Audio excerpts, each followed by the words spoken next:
আয়ের হিসেবে দেশের একাধিক শীর্ষ রাজনৈতিক নেতাকে ছাড়িয়ে গেছেন গণ অধিকার পরিষদের সভাপতি ও ডাকসুর সাবেক ভিপি নুরুল হক নূর।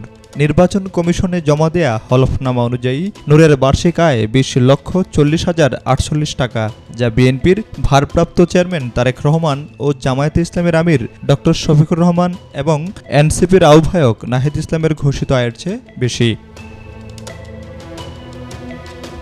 বুধবার নির্বাচন কমিশনে দেয়া নুরুল হক নূরের হলফনামা পর্যালোচনা করে এসব তথ্য পাওয়া গেছে।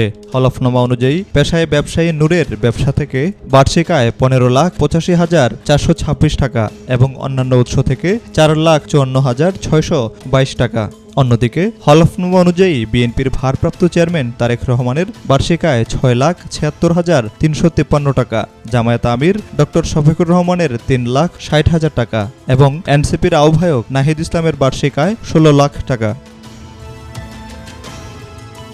তবে বার্ষিক আয়ের দিক থেকে এগিয়ে থাকলেও মোট সম্পদের হিসেবে নূরের চেয়ে এগিয়ে রয়েছেন রাজনৈতিক অন্য নেতারা।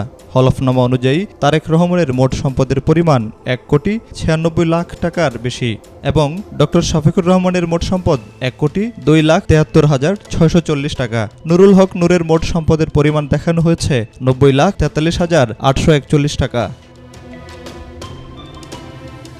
নূরের সম্পদ বিবরণী অনুযায়ী নগদ অর্থ 28,38,217 টাকা এবং ব্যাংক ও আর্থিক প্রতিষ্ঠানে জমা 2,89,313 টাকা। কোম্পানির শেয়ারে বিনিয়োগ 2,75,000 টাকা। উত্তরাধিকার সূত্রে প্রাপ্ত অন্যান্য আমানতের পরিমাণ 55,80,311 টাকা। জমির হিসেবে নূরের নামে রয়েছে 82 ডেসিমেল জমি এবং তার স্ত্রী মারিয়া আক্তারের নামে রয়েছে 3 একর কৃষি জমি। দেনা হিসেবে তার দায় 3,88,160 টাকা। তবে তার কোনো ব্যাংক ঋণ নেই। হলফনামা অনুযায়ী নুরুল হক নূরের স্ত্রী মারিয়া আক্তার পেশা একজন শিক্ষিকা। তার বার্ষিক আয় 1,91,880 টাকা এবং মোট সম্পদের পরিমাণ 12,66,818 টাকা। পারিবারিক তথ্যে উল্লেখ রয়েছে নূর 3 সন্তানের জনক এবং তার উপর নির্ভরশীল হিসেবে বাবা, মা, ভাই বোনদের নামও অন্তর্ভুক্ত করা হয়েছে। রাজনীতিতে জনপ্রিয়তা এক বিষয় আর সম্পদের হিসেব আরেক। ভোটের মাঠে এই তথ্য কি প্রভাব ফেলবে সেটি এখন দেখার বিষয়।